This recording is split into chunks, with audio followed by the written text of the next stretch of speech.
Tonight we discuss P-balls, how we hang our lemons, upcoming releases, Big Trouble in Big China, some of our more serious horse problems, remakes, remasters, and what really grinds our gears. Hi, I'm Nick, and I'll bet money Josh is going to steal Russ's quip. Hi, I'm Josh, and I've chuggled in a horse house. My name's Russ, and I wear a wetsuit to avoid the horse quills. And I'm Andy. Thanks for watching Video Game Tango.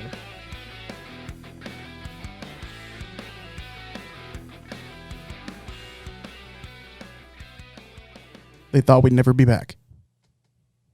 But here we are. What's up, guys? Dun, dun, dun. Hello. We're back.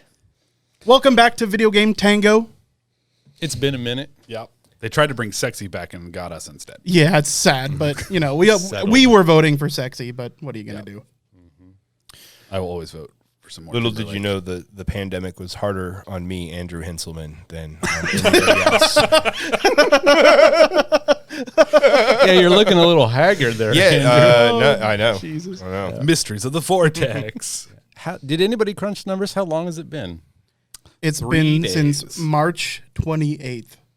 Can you put that in terms of Fortnite 17 chicken dinners ago. or one really good dance At the noise floor? at the noise floor? That needs to be a bar now. I feel like Fortnite's like the Disney of I meant video like games. the 2 weeks time thing, not Fortnite. the game, but since we're talking about video games. I think we all immediately went to the video game. I know so it was misleading, and I apologize. It was. Speaking of video games, we have some of that to talk about today. We got some news. Couple things to catch up on, what we've been not doing during the pandemic as much as what we've been doing, some gear grinding, All sorts of things. and the thing I'm most excited about, P-balls.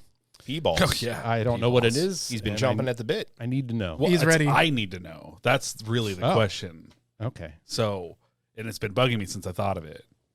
When you go to the bathroom, Is the pee stored in the balls? We've Yes. all asked this question.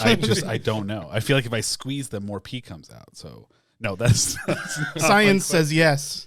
when you are standing at a urinal and you're peeing, Mhm. do you remove your entire package, or do you just pull out your ween? Just my ween. I do one of these numbers where I'm holding the shaft Hey, you put between my robot finger penis and down. thumb, and then usually cradle the rest. But you don't bring out the whole fucking. Mostly, I mean, I'm like holding the social waistband back with the back half of my fingers, kind of a transitory dick position. Okay. So Do you? I'm waiting for the Okay. for the rest. So I'm in the minority, I think, as far as I know, is I don't undo my waistband button zipper. I only unzip. I bring it through the zipper. Oh, you do the whole like snake the hand through Yep. the hole. Uh-huh.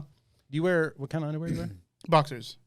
Okay, and Yeah. you, I mean, you that have makes the it easier. penis slit. It does make it Yeah. easier. Okay. Even with boxer briefs, though, still do it. It's just how I pee. I feel like that's way too much rummaging around. you It's- definitely want to do a move like that when you're not being watched. It's not a lot, and you're still bringing your dick. Yeah, out. it's not. You know, at the end of the day, the dick's still coming out. How about you, Josh? Josh has not weighed in. What do you do, Josh? I leave the testicles behind the fucking waistband, and I undo the button. So you pull waistband down. Yep, just the ween is out, as Russ so eloquently put. Yeah. Just the ween. Just the ween. I pull it all out. Yep. That's Okay. weird. It's just I don't get very many opportunities during the day to like release the boys, you know? And I feel like it's easier because there's no restriction on any sort of like the urinary tract. Not that like I'm having difficulty. Thankfully, I'm not that old. That was my next chief concern. As it should be. As a concerned friend, you should be very in tune with my urinary tract issues. You got a problem, homie. I want to hear about it. Yeah. It's even think about it. I'm like 90% out. The most important thing for me is making sure that So I'm just like- holding the elastic back and it doesn't accidentally snap on the jewels. Well, Yeah. yeah, that would be. It's like my last 3 fingers or 4 is to kind of like push and It's- hold those back. It's not an every time situation. Yeah, Because like I'm just thinking like urinal in a public yeah, space. because there's even times that I pull the fucking snake in the bushes like Andy does down there and Okay. fucking root around for the old twig. But then your hand has to go in and then around and then in and Yeah, around. like I said, It's it like is. a It is not four-step. an efficient process. Yeah. You can do one where so some of my underwear doesn't have P flaps. It's stitched together in the It's all front. smooth down there. So in which case you go through the Batman zipper hole tighties? and you can just go up and over the waistband of the underwear. Okay, That works. gotcha. But I don't know. Next time you're going pee, man, think about just like bringing out the full party. I have. Yeah. Yeah. I don't need to. It's why nobody know. needs to. I go through the We hedges. want to. You know. Okay. There was a Okay. kid in my elementary school who would fully drop trow. Yeah, everybody knows that kid. Yeah. There's that one kid in every school. It was Josh. Fun fact. He's the kid in every school. He would go to your school. It's a lot of And- work. It Dude, was. It was. Not since 2015. Andrew, Well, we're not then talking it was a about you. We're crime. talking about Josh. Oh, that's right. Sorry. I was offended for my good friend Josh. Ah, that's fair. Yeah. Want to defend his honor whenever I can. I almost vaped. You almost got $18, sir.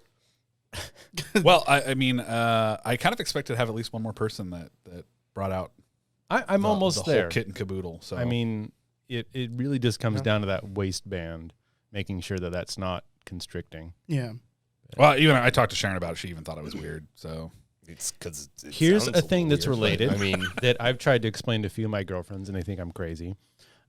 Turns out it's a whole effect called the water chain. So when I pee, my stream comes out of the slit vertically, and then very quickly will rotate 90 degrees, and then usually do another rotation back before it turns into beads, right? So that first like inch and a half of stream looks like a kind of double helix rotating. wow, you've really Yeah. fucking laser visioned in on your pee stream. Well, once you look at it, I'm like, It's a deep dive. what is this? I look into it. It's called a water chain. There's videos on it. And I've shown my girlfriends. I'm like going crazy. I'm like, am I crazy? Is this what's going on? They're like, I don't believe you. Let me see. No, you're going crazy. So next time you look at your stream, see if it looks like it turns about 90 degrees and then turns again before it breaks up. let me help you out here. They're thinking you're crazy because you're like, hey, look at me pee. Does it look weird to you? They should know that I spurg out about this kind of stuff by that point, right? Josh, when your boyfriend pees on you, do you notice this helix effect? I do not. Okay, so myth busted. Thank you for clearing that up. I think it boils down to the individual, right? It might. I would hope you all have vertical slits to your urethras. Some people are sideways. I got a full-on pancake. No, not full on pancake. I mean, just out the right. fun fact. I got Or a left. plus sign. You got a plus sign, Yep. like a Phillips head screwdriver. That's terrifying. It sounds Like, efficient. I don't Sounds want to proprietary. continue down this rabbit hole. It's like looking down an olive before you core it. You know. Oh, old Olive Dick Paulson over here. I don't appreciate I association. would say it's with more that. akin to a predator's face. Oh, whoa. That's the inevitable Yep. end of this conversation. Well, I just is took you into there some anyway. sort of horror monster course. that is Josh's penis, and I'm not on board for that. You started this. I did I not. made it worse for you. This You is what's started gonna it with happen. You always Balls, make Russ. it worse. You started it with pee balls. He's just mad that I brought his boyfriend into this. What have we been doing to keep sane for the last year? Trying and to a half? keep him secret, Russ. Oh man. Well, pretty much as Doubted soon you. as the pandemic Let's started, bring him out. we got into Satisfactory. Was it that long ago? Yeah, it was. Yeah, it was Yeah. like mid 2020. There is a game we all played where you build machines to help you build quicker machines that help you build better machines. And before you know it, you've been building machines to build machines for 280 hours. That's true. And I loved it. It was full autism mode, crunching numbers, figuring out flow rates, power, and that was a blast. And then we got into Valheim. Valheim. Yep. Which Ooh, did you play that with us? I did. Little bit. I did. That was Yeah. fun. Yeah, that was a good game. I had a hoot and a half.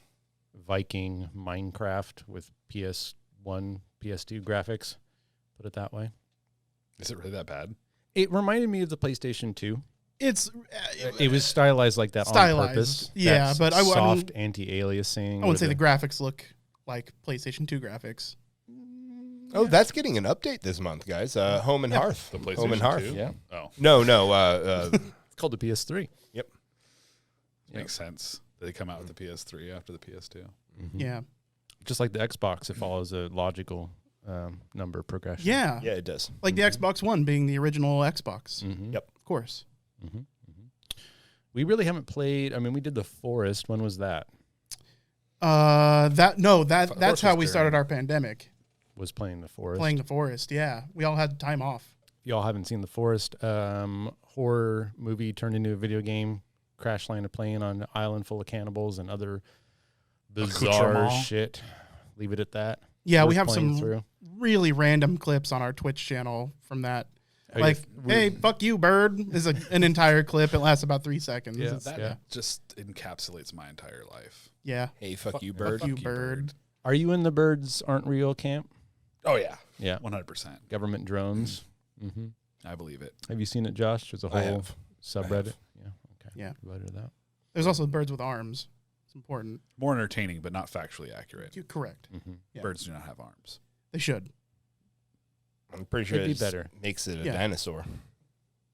Yeah. It would be better. Yeah, I I mean, I didn't say it wasn't not better. I'm just saying. I don't know makes how it you guys dinosaur. remember fucking anything timeline wise about the last year. I ask Andy and then he tells me. yeah, like You know, it's, I don't know, stuff happened real- when it happened. I don't fucking Real remember. amount of time dilation. The pandemic has officially lasted for ever. It feels like we played The Forest when we were still doing the podcast, but No, we didn't. Yeah, and that was the very start of the pandemic. It was like, hey, we should do a thing.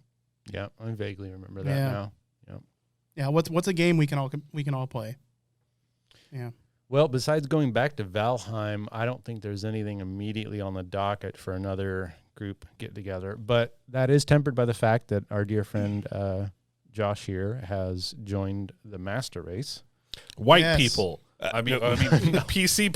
Sorry, That was not PC, but I did buy one. Computer gaming. That was a little too Xbox. Okay. Yeah. I mean that's where I spend most of my time. It must be rubbing off the on League me. of Legends chat out 12-year-old racists are getting into my head. Russ is over Yeah. here inting. During the pandemic, I became a incel cuck. In case you guys were wondering, Full on neat, full red pill. I'm an intellectual dark web. Oh, red pill. He now actually has a tattoo of Jordan Peterson's anus on his anus. Oh, Peterson. Jordan Peterson. That's great. Little Schadenfreude there for you.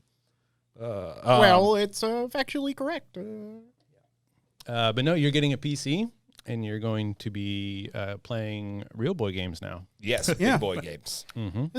He's going to play that ugly Overwatch and Red black thing Dead. over there. It's going to be exactly the same He's going to situation. immediately rebuy GTA. Be like, oh, this sucks on the PC. Hey guys, I'm just got to play through this game again. Yeah. That's I'm sorry, I'm Accurate. channeling Colin right now. That's what Colin would have done. He's Yes. like, oh, I have to once again play through all the Mass Effects. I mean, if Mass Effect, Let's- if it's going to be on the PC, I'll probably have to play it. Let's make a bet right now. It is on the PC. The loser of the bet has to donate a subscription to Twitch. Okay. The bet is, how long ago did Colin last play Skyrim? And Right the person now? farthest from the truth, we'll have to call him up and ask him. My answer's final. Yeah. He's So you playing feel it like he's probably playing this it moment? tonight. Yeah. At 8:54 p.m. Yes.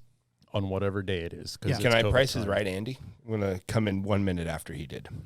I feel like I have an After, unfair you think he's advantage. playing it a minute in the future? He's Yes. broken causality. Yes, he's going to still be playing I'm it. gonna see what he's playing. I have playing him it. on my like Xbox friends list. So a lot of times I see what he's been playing. He hasn't Yeah. logged into Steam in like 8 years. I True. saw that the other day. Yeah.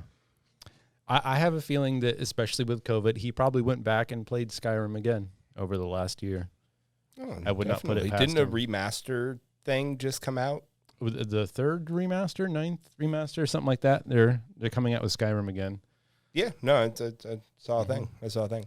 What happens when you beat a dead horse so much that it just turns into a pile of goo? Is there You like an finally expression for awake. that? Stop it. It's already There is an dead. expression for that. We have Horses. it now. It's called Skyrimming. Yeah, Skyriming is when you travel with haste up like a vertical hill. Like in a on video the horse game, that you beat into a puddle of goo. in a like- video game, if I can like scramble up a hill that's not designed to be climbed up through like physics glitching, I call that Skyrimming, because climbing mountains in Skyrim was stupid easy, right? You just like bash your forehead against a vertical wall and your character would fly up. We don't even have to foos roda. Well, I know, but it was more fun that In way. fact, that might be counterproductive to your climbing yeah, you endeavor. probably just Yeah, bounce yourself right off there. I fucking hate Skyrim. Recently, I finally bit the bullet I knew that I would get addicted to and started playing RimWorld, and that has devoured my life over the last month. I thought he was going to say ketamine. It is.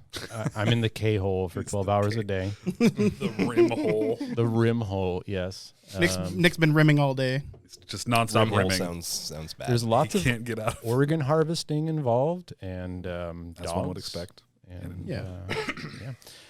What His do you? butthole is chapped. I've been playing in a boreal tundra. It's a little cold, so gotta wear. Frostbitten and chapped. Yes, exactly. I've been playing in a Boreal Tundra as well. Lots of DayZ. Playing yeah. DayZ Namalsk. Yeah. That's Ain't all I been Andy plays playing anymore. DayZ. No, that's not true. I play some Risk of Rain too every now and then. Some Stardew. Some Stardew. The Always. Namalsk version of DayZ for the uninitiated is USSR, circa 1980, except everything sucks even more. Yeah, 100%. You're. Yeah, I in, mean, there's zombies, so Yeah. You desperately hope in an hour of searching that you find a bag of raw rice to eat. You don't have an hour. 15 minutes. Maybe. And then the children laughter starts. And That's true. And then the lightning happens and you would die. Yeah. Yeah. overall it's a really fun game. My favorite part was when I fed you guys bad medicine. My favorite part of you medicine. playing with us was you playing with us in the entire. I know. I didn't I have think a lot that of game fun. had a higher difficulty level, but then you started playing with us, and it was a blast. It does. Yeah. I swore you were getting lost on purpose the moment No. after I gave you a compass, I but need, you would like- just I need a disappear into the fucking- woods. Dude, you got me killed in the first 15 minutes of playing DayZ on an almost And we've empty been playing server. for days, Yeah. for hours geared Oh, up. yeah. I had 40 hours into that character. Yeah. yeah. Some of us have superpowers. Yes. True. You're just striking your friends down. Yeah, 100%. striking his friends down via others.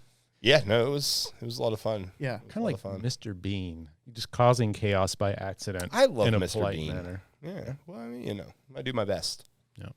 He's been in it. Being in it. Russ, what have you been playing recently? Recently, so always Apex. I mean, I'm hooked on that. You got to keep at the top of the pyramid there. Yep, I just got to be at the top chain. all the times. I talked to Andy about it the other night. I'm getting more and more frustrated with the fact that I'm playing on a fucking potato gen Xbox. Yeah, that doesn't help. I think I'm falling farther and farther behind the curve, and it's definitely not that I'm just getting older. That can't be it. No, Probably no. Not allowed. Our shooting days are not over. No, we are I still in refuse. our prime.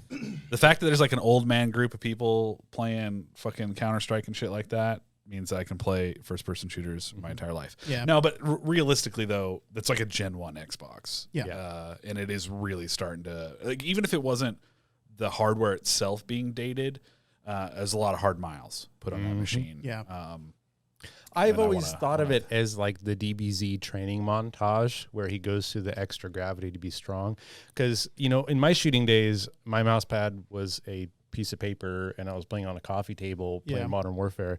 And then when I got a decent setup, I was something like, oh, this is how the game's supposed to run and play, not on a PC made out of old bananas. And suddenly you're like, wow, I can go 20-1 in a given match because I'm not playing at 400 millisecond ping. Yeah. Yeah. So I think once you do update, you're going to replay Apex and just totally reevaluate the food chain.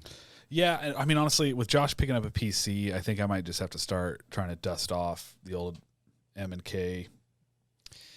See if we can get because I know on the PC and stuff that I'd be playing on over there, it's more robust than that Gen 1 Xbox is, and I probably solve a lot of my graphical. Now, are you going to be Issues. mousing and keyboarding it, or do you use a controller? with that You know, bad boy? that's a damn good question. I would probably try the controller first.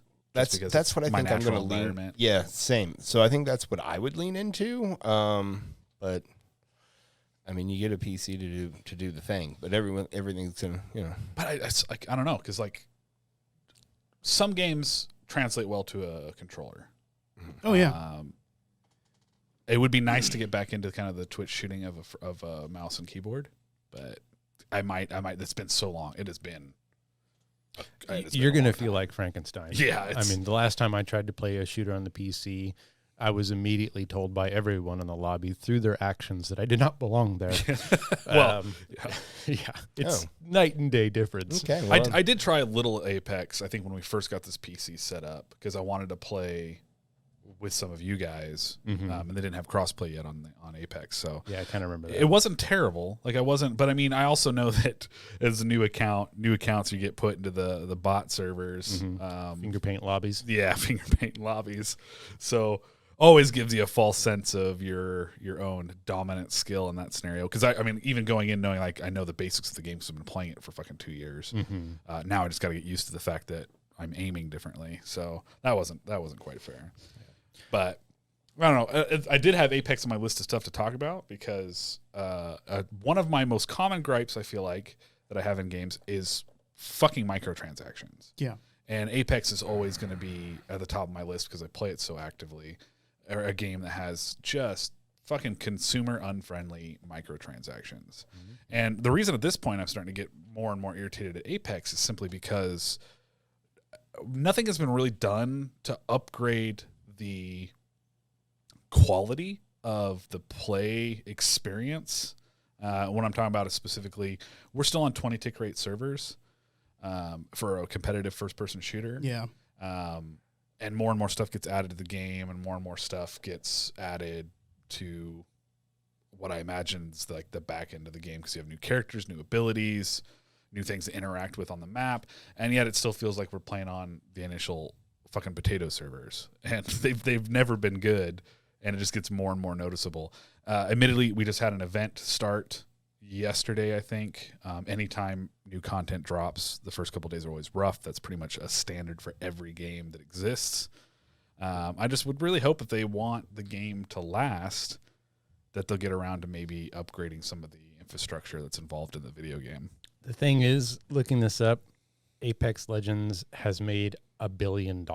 Yeah. 600 million of which was this year so far. Yeah. Wow. Yeah. If I'm reading this right, 600 million in fiscal year 2021. I'll give you an example. If you guys don't play very often, so right now there's a collection event, which is a microtransaction cosmetic event. You can earn some stuff for free, but none of the really good stuff comes out unless you're paying for it. A pack costs $7. And it's going to guarantee you one of the 24 items that come out of the event. Now technically not a loot box, so it's legal. Well, I mean, it still comes out of a loot box. Yeah. Loot boxes are not. We haven't banned loot boxes yet. And then what happens is they have an heirloom item, which is one of the characters has a special melee item that they can acquire through these collection events. Otherwise, you have like a 1 in 500 pack chance of randomly opening an heirloom if you don't get it through one of these collection events. And this is how they introduced the new one. So the character Rampart gets her heirloom item, which is a wrench. It's actually, a lot of times, they're pretty fucking cool. Hers has like a little bubblegum ball dispenser on the bottom of it that she pops out because she's like known for chewing bubblegum.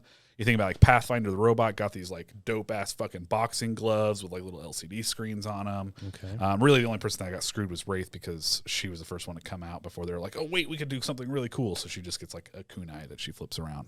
Regardless, if you want that item, you have to have every other item from the collection event collected to get it. Okay. So that's 24 different items in the thing. It's $7 a pop to get them. So it costs you $168 to get that heirloom item. Wow. Sounds about right. Yeah. I mean, and this game, I've seen worse predatory consumer pricing in games that are, and I'm never going to count phones because obviously phones exist specifically to try to extort money out of you. But having it creep more and more into our mainstream video games is just becoming increasingly frustrating for me as I turn more and more to a grumpy old man. Because Path of Exile's MTX is insane. I won't even get into that. They're partially owned by Tencent, aren't they? They're majority owned by. Yeah. They own almost that entire game, which is a phone. Like they got their big break on phone games, didn't they? I don't know their exact history, but I know that mobile games account for a large majority share of Tencent's. Yeah, I would assume. Their revenue is.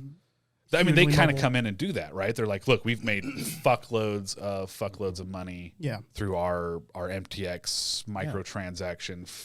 They can go to pretty much any developer and be like, hey, we will totally bankroll you. Just give us a cut of your shares. Like, if you guys want to start printing money, we have a system that we use. It works. And you've got, the grandfather Zynga that kind of led into that. This kind of leads into something I did want to talk about. And it's slightly old news, but it's new to us because we've been in the ether for over a year. China has for a long time had limitations put in place on the number of hours under 18s can play video games. They've recently decided to tighten that wrench down. And if I remember correctly, children under 18 are now allowed to play for 1 hour a day, Friday through Sunday from 8 to 9 p.m. and an hour on holidays. And this is all enabled by the fact that it's only online games, which is a majority of the games they play. You think of League of Legends and whatnot. But when you sign up to something like League of Legends in China, you tie your account to your real ID, your national ID that China uses for their social credit system. They're doing this all in an effort to curb what do they call them? Laydowns. I think is the translation. Hippies. It's the same thing we would call a NEET, N-E-E-T. Was it no experience, education, or training, hikikomori in Japanese. Essentially, there's a whole generation of young men that have just decided to say fuck you to the workforce and not work. And they Wait, just play video we games. have an American term for NEET, N-E-E-T. Wait, I've never heard that. Somebody, I've never heard of it Neither either. have I. Yeah. you guys got to internet more. Can the internet make up a term for itself?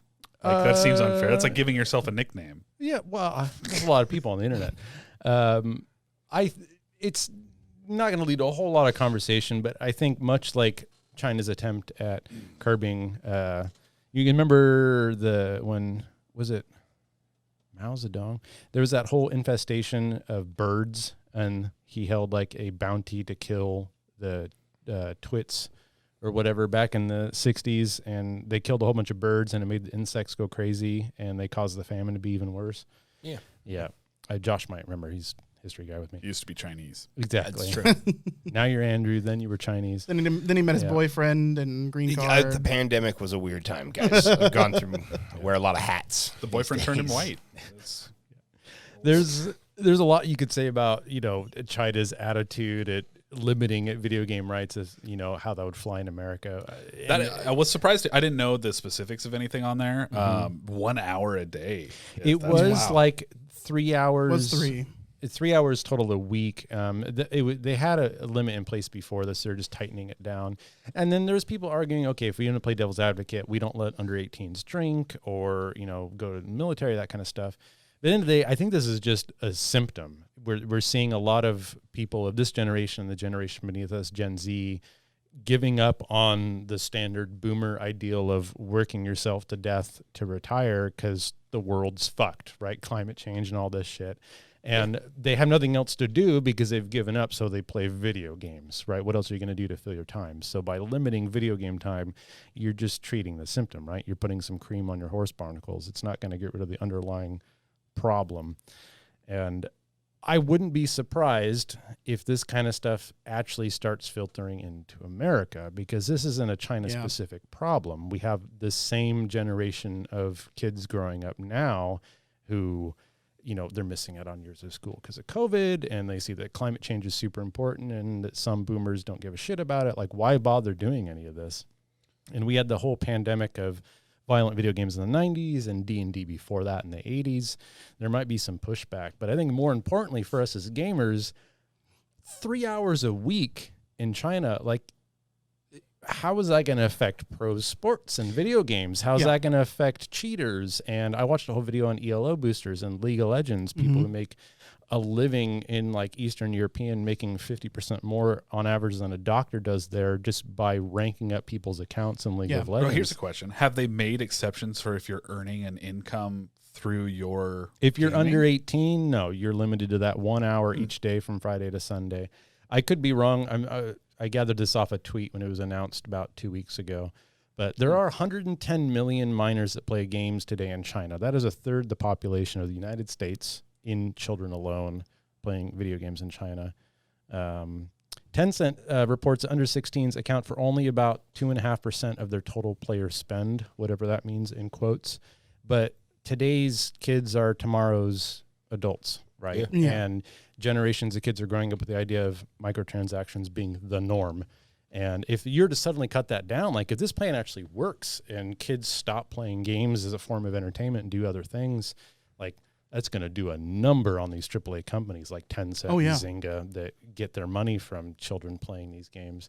It also makes me wonder, is there going to be a resurgence of offline games and old retro games in China because they can't play online I would anymore? assume. A lot of pirating, right? It's going to be kind of fascinating to see the fallout of this over the next 5-10 years if they keep up that law, how it's going to play out. Yeah, I'm really wondering how it's going to affect esports. The only thing that I can imagine they do to rectify esports, because it's a huge growing industry, and I don't know that they'd want to necessarily hamstring it like that.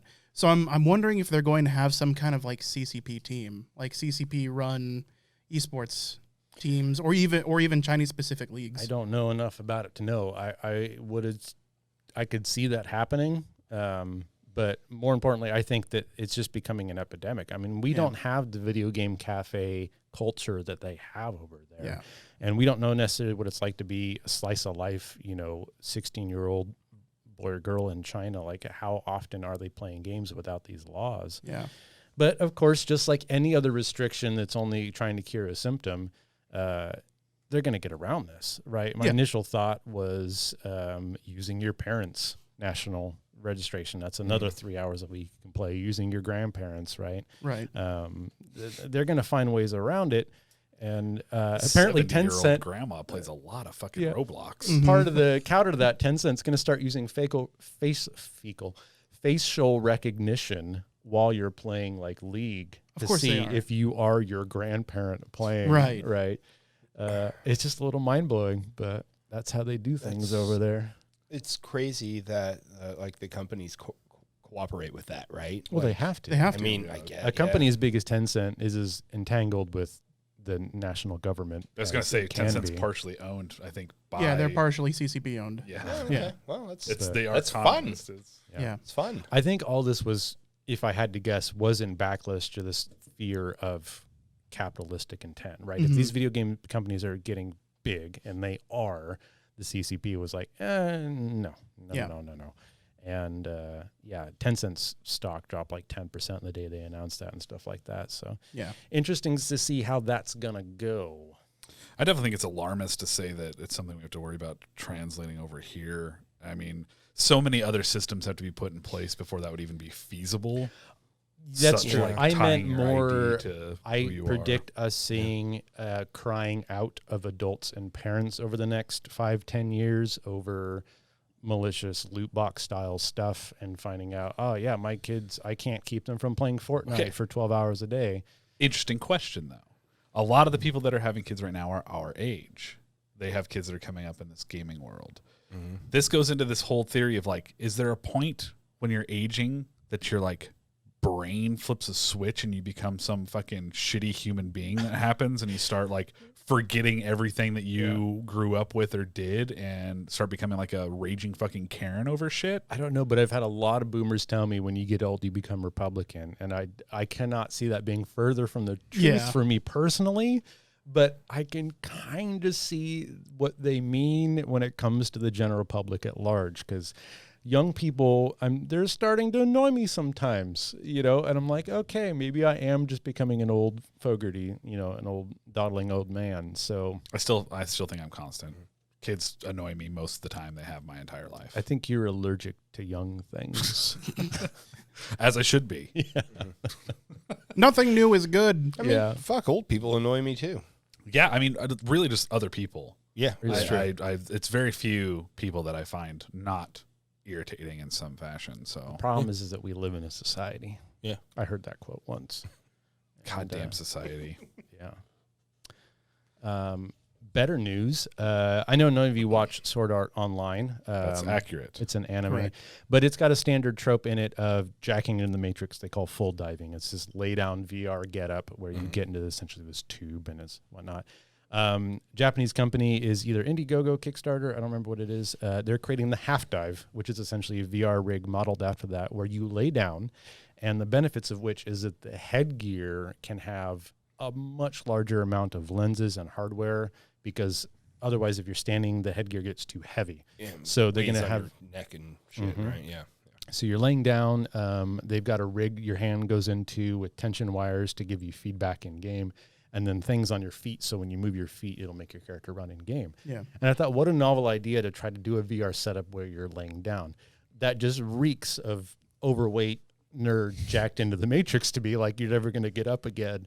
But it was interesting to see. And I feel like that's one step closer to actually doing the Wall-E Matrix thing. It's going to be amazing. I'm into it. I'm all about it. Mm-hmm. Ready Player One. Jack me off. I was Jack me in, jack me out, jack me off. That sounds like a Richard or George Carlin skit. Finally, short other little topics, because apparently we weren't recording. Someone has remade Doom where you fight Margaret Thatcher. So if there's any British people out there, I'm sure that gets your Ghiblies going. It's coming out in a couple weeks. Just Google Doom Margaret Thatcher and check it out. It's pretty amazing. Admittedly, the first time you said that, I thought you said Dune, obviously, because Dune is the subject matter, and I'm like, oh, she's like, Dune was a video she's game. like the Benny Gesserit, like It would be very weird with Margaret Thatcher. Margaret Thatcher with her fucking pain box. She is the spice. For us Americans, if you don't know who Margaret Thatcher is, what's the chick from Harry Potter that was in the pink? Anybody? oh Kind of like her, Richard Nixon, and Ronald Reagan had a hate baby.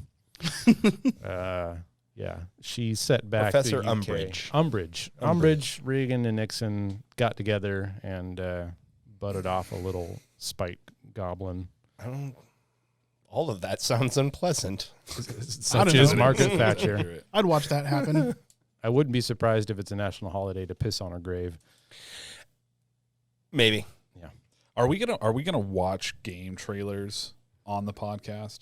Probably not on the podcast. We'll probably have to do that as additional content. Okay. Yeah. Okay, that's fun. It's not Everybody loves additional content. Yeah, well, you know, it doesn't convey very well to an audio podcast. So I just asked because I know when we were kind of discussing topics tonight, you guys listed a lot of games, and I'm like, I don't know, I could not give you one piece of commentary on that because I have no idea what the hell it's about. yeah, we'll have to get that's fair. we'll have to get together so we can do like a trailer night. Part of the problem Yeah. this week was that a lot of the trailers were literally just teasers. You Yeah. know, no information other than the fact that this game is coming out. Or It's like, oh, thanks. They were the God of War Ragnarok trailer, and it's just like, here's all of it. Oh, I Know didn't watch everything about the game now. Oh, Yeah. pretty cool. No, it's terrible. Fuck that trailer. Oh, is it one of those trailers? It's one of those trailers. Oh, Hey, yeah. you know that story that you've been looking forward to continuing? Here is all Here's of all it. the spoilers. God, I hate it. Yeah. I hate it. It's very possible. Maybe the game is so fucking grand that what seem like giant spoilers, Or just tidbits? just tidbits. That was my argument when he brought Yeah. it up. Is like They could be there just was a lot of tiddlebiddles. good reveals in the first one. Yeah. So maybe they're just kind of giving you the red herring of like, oh, we're spoiling this shit, but really there's like much more to be. That's what I'm hoping. I mean, the first game was so big and like everything was a reveal. So Yeah. that very well could be the case. I'm a little bit worried about that trailer showing me too much. I mean, at the end of the day, the game's fucking fantastic. Yeah. And I will be avoiding all trailers because Yeah. I don't want anything spoiled. I already know I'm going to play the next God of War. Yeah. And I readily look forward to it. Yeah, I've never played a God of War. Not a single one? Not a single You one. have done yourself a disservice. I don't Now, have a I PlayStation. say that you didn't need one. So God of War was on Xbox for the first 3. Oh, shit. Now, I will say this. I am a big God of War fan. I've enjoyed playing all of them. I can readily say that they're not like award-winning video games Yeah. up until now. The series Okay, was okay. very different until the Ragnarok old man Kratos. Yes. Yes. It was a button mashing. What's the It's like a Devil May Cry light. Devil Yeah. May cry? Okay. Yeah. So And is I- it and I now? say Is light it, because the combos weren't even it's that. more of a cinematic experience now, or It's an what- everything It's experience. always Okay. been very cinematic. The most recent God of War is to the old ones as Logan was to the Wolverine or That's the X-Men exactly- cartoon. That's exactly the Okay. simile I was going to make. Right. Yeah. Okay. That's Yeah. fair. Okay. Yeah. Yeah, I mean, I think about I have an anecdote about at one point. I think around God of War 2 or 3, I'd go get gas at like the Circle K, and there was a guy there that through random conversation he determined that I play video games, he plays video games. We got talking about God of War, and one time he's telling me about how he really likes the game, but he keeps getting stuck on the puzzles. And he's like, he wished they weren't in the game because the puzzles were really tough. And at the time, in those first couple God of Wars, I looked at this guy like, you got a low IQ, my friend. Yeah. Because a puzzle in the early God of War games would be like move this rock in a circle, and Yeah. it's literally like the only thing you could do with that rock. Yeah. Like they were not puzzles. What color's a fire truck? Yeah.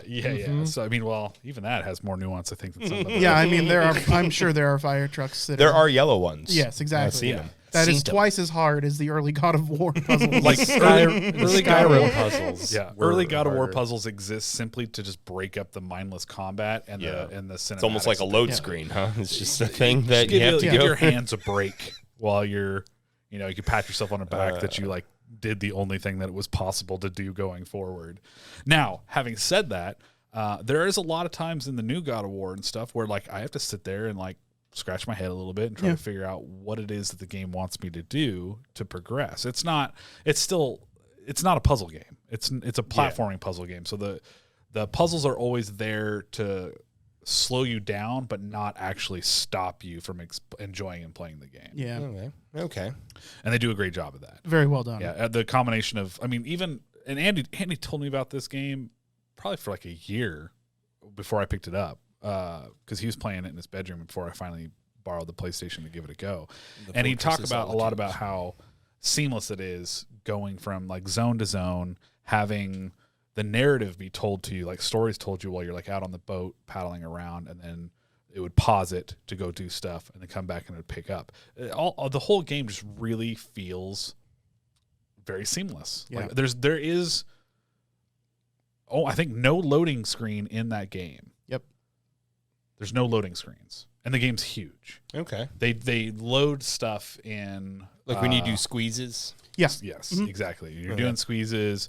I think the thing that comes closest to a loading screen is when you use your fast travel system, because you go into like a alternate zone. It's like it's just loading a new area because it didn't have time to like progressively load it in. It's like I'm jumping from here to here, so we got to like scrub this, bring this up. So they put you in a little purgatory to get there. Okay. I mean, that's fine. Yeah, but it's great. Dialogue's great. Story's great. I could not highly recommend more. Because I watched a clip of when Kratos is facing down the world serpent, and it was fire. It was amazing. It looked great. It made me really want to play the game. Knowing that happens doesn't make it any less awesome when it happens. Yes. And now the early God of Wars I really enjoyed because I actually liked the whole premise for the game that you were an angry mortal at one point that was like, I'm going to go kill all the gods, and then you progressively just start killing gods. Yeah. So, is God of War, could that translate into a good movie franchise?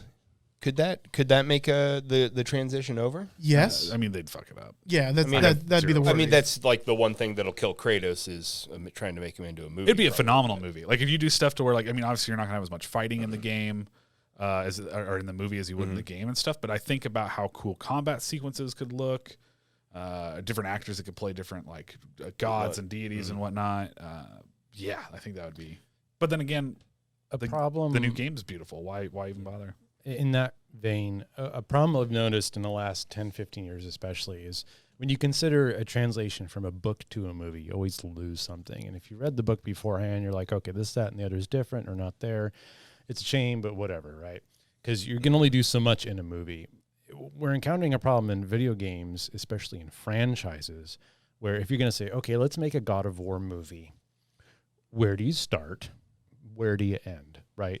He's been playing and killing gods for almost a decade now.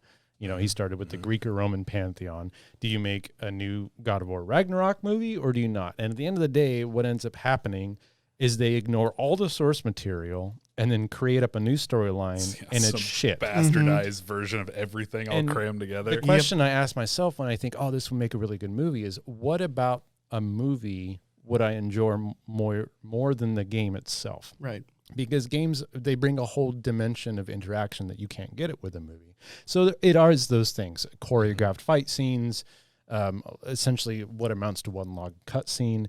But with this seamless transition, we're getting, modern day AAA games look fucking gorgeous. They are pretty much movies that you get to interact with. And more I'm finding that, I don't really want you to make a movie out of this. I mean, go for it, I guess, if you have the $300 million to put behind it. But like a Halo movie, that would be amazing in one sense, but in the other sense, I think about them making it, I'm like, they're gonna cock it up. Well, they haven't been able to make a good Halo game in a while too, so yeah, and that's the question. Where do they start with the Halo movie? Isn't Are there they gonna... a beta of that coming out this month? Yeah, Halo Insiders on the 24th get a potential invite to try some of the multiplayer out for the new Halo Infinite, I believe. Yes, sir. So I signed up for that, the Insider program. Maybe I can get in and Hope you get give it a go. That would Now, be cool. what really actually spurred my interest in even trying out the Halo multiplayer is that Nick recommended that we try out Splitgate. Oh, Splitgate. Yeah. That's a lot of fun. Which That's is the in, one like- I've been playing recently. Yeah, which is like an alpha or something like that. It's free to play right now. It's got the whole MTX thing where like, oh, the game's not finished, so you But don't have buy to pay some- for yeah. it, but we are selling a bunch of shit in case you want to support the game. And Splitgate is pretty much a first-person shooter, but with the portals from the game Portal. Yeah. Right. And Yeah. you guys were saying it feels a lot like the old Halo style It does. multiplayer. it does. is. It is. It is. It doesn't there- feel like it. It is. It just straight up is. It's just straight up Halo Yeah, with is. portal guns. Yeah. Which, I mean, it took this long for somebody to come up with the concept of throwing portal guns into a shooter. Yeah. That's really weird. It is really it weird is. considering how popular shooters and Portal are. Yeah.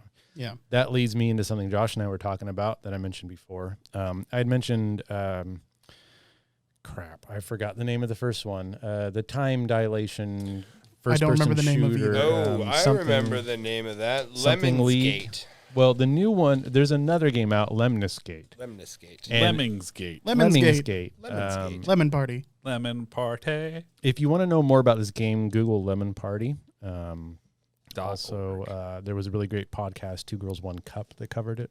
Yes. And Meatspin is a good news site that also covers It really gives you the runaround though. So Yeah. back and forth. But no, this game, we're getting into a genre of shooter that deals with causality, time manipulation. In Lemniscate, how the standard mode, which they have multiple modes, starts, one player plays the start of the match, like Capture the Flag or Team Deathmatch or King of the Hill by themselves. You're the only player on the map. And you go capture a flag and you run back to your base. Meanwhile, the other player is in a drone watching in a camera what the first player is doing.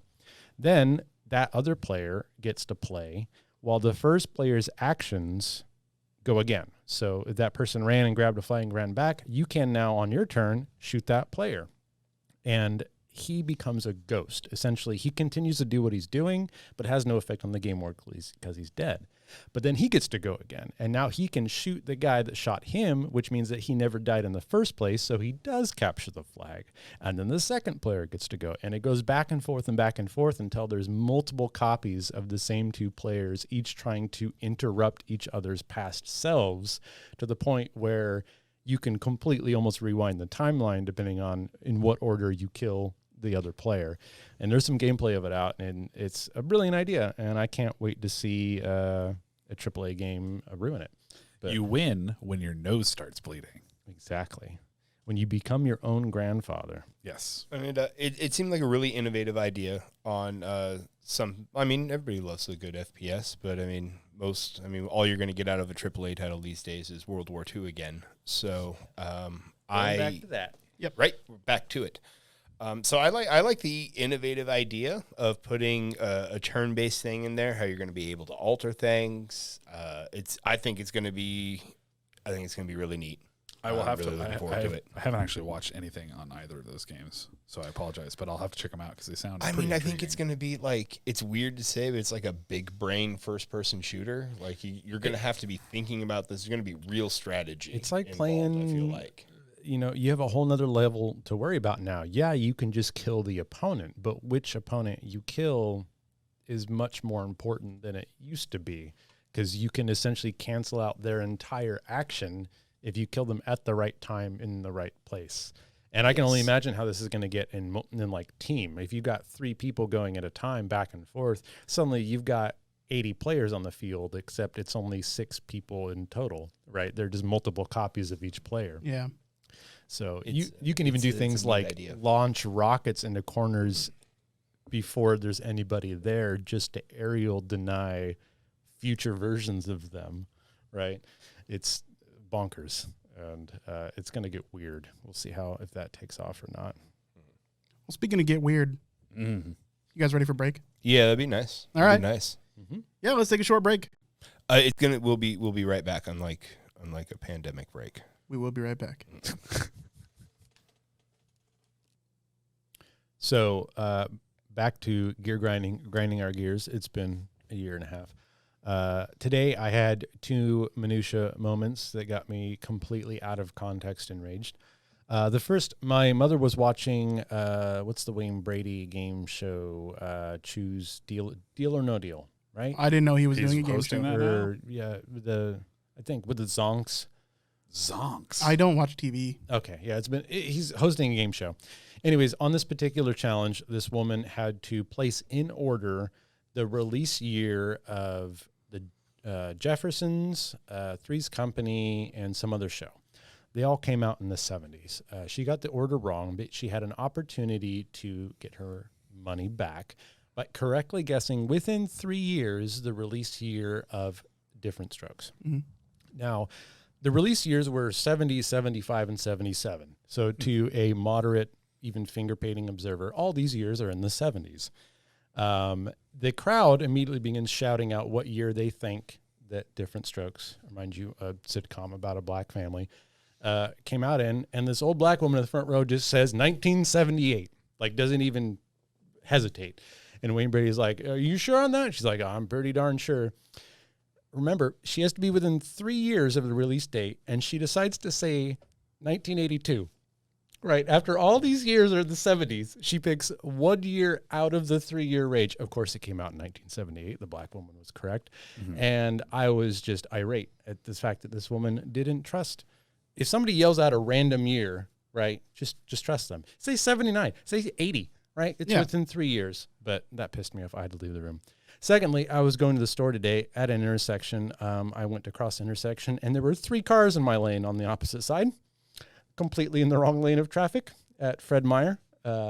Just sitting there. And I was like, what am I supposed to do? I honked my horn, I waved them, and they just sat there, and then the light changed back to red. Just like, what are you going to do? You're literally in the wrong lane of traffic. Yeah. And, so that was mind-blowing. So that Fred Meyer specifically is a fucking nightmare.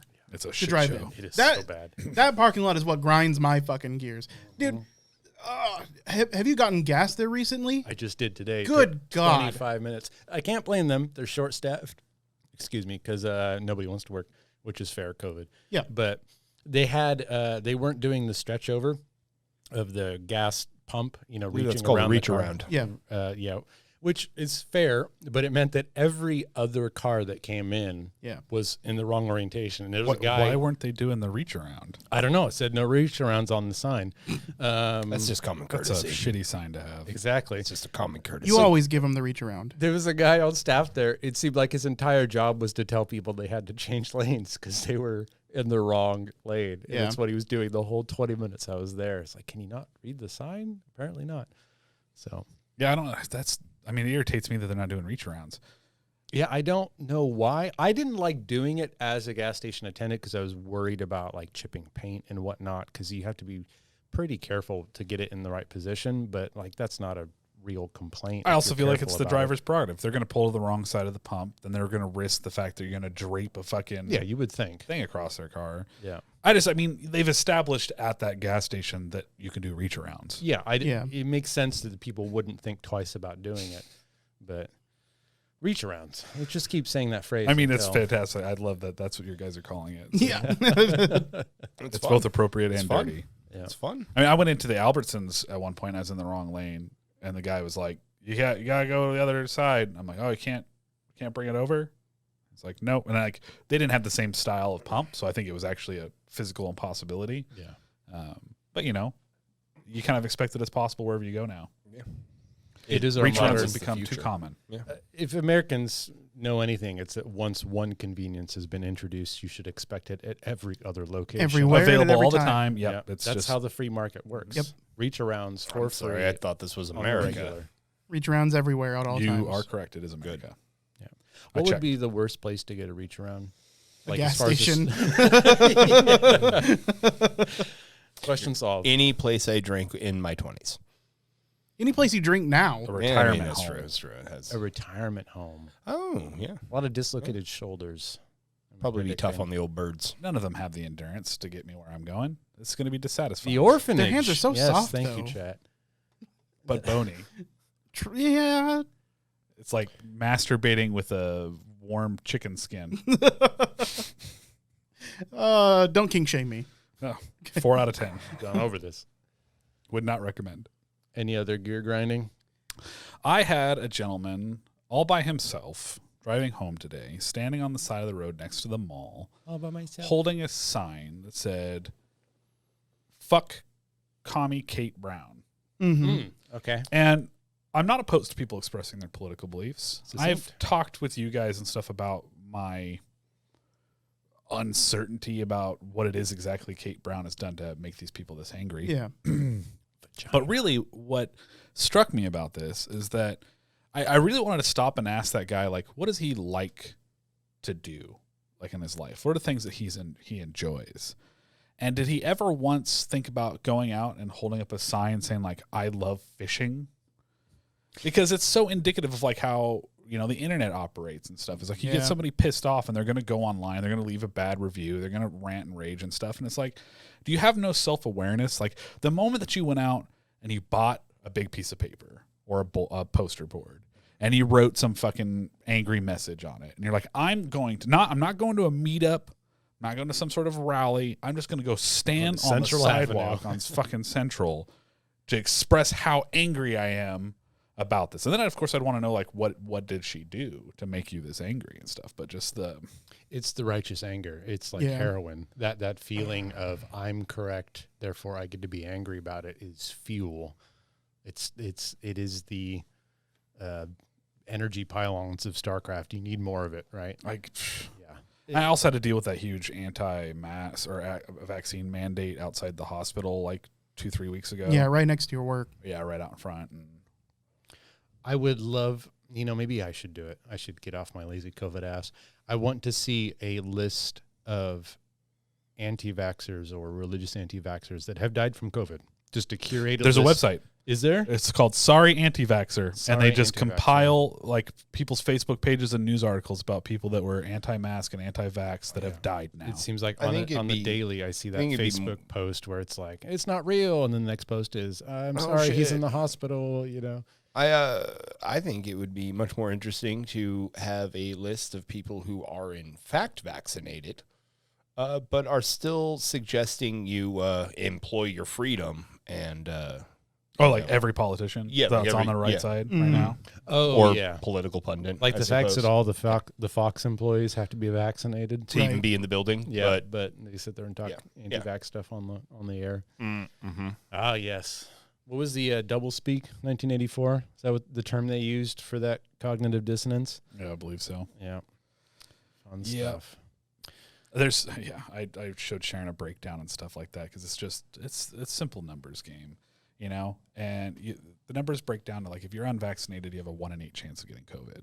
Yeah. And if you're vaccinated, you have like a 1 in 13,000 chance of getting COVID. Because that's about how many breakthrough cases we've had after you've vaccinated. Well, based on how many people. It's like 99 point something % of people dying right now from COVID are unvaccinated. If that overwhelming number doesn't speak for itself, like you're not going to win. Like you're not going to convince anybody. If that I'm number pretty sure doesn't it's do an it, issue if people nothing don't will. understand numbers. Yeah, I was going to point out, like, you have to be legitimately honest. A lot of people, when you get into numbers in that range and you deal with fractions and percentage and possibilities, probabilities, they don't understand it. Yeah. So one thing, this not isn't hard to entirely understand. correct, but a boiled down version of some facts I saw was that if you are vaccinated and you get COVID, imagine reaching into a bag with 20 marbles. If you grab the one wrong marble, you die from COVID. If you're unvaccinated, 19 of those 20 marbles kill you. One of them doesn't. It's literally almost the opposite. All right, that's a good way to imagine, like, my odds are 1 in 20 of dying from COVID, or 19 in 20 if I'm not vaccinated. It's a very stark difference between the two. And I feel like when you're talking with people that are hesitant about that, you got to put it in terms they understand. Anybody can understand reaching to a bag of marbles, right? Yeah. And so, having listened to, I'm going to shout out Behind the Bastards podcast right now because it's phenomenal and I highly recommend it. It is. It's wonderful. They did a 2-part episode on ivermectin, And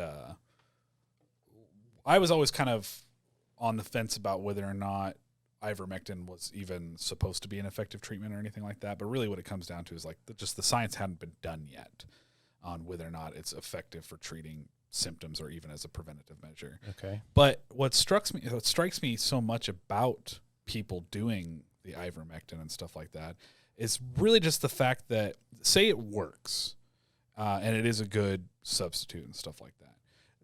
Their whole argument for not taking the vaccine is like a mistrust of the sources of information that they're getting.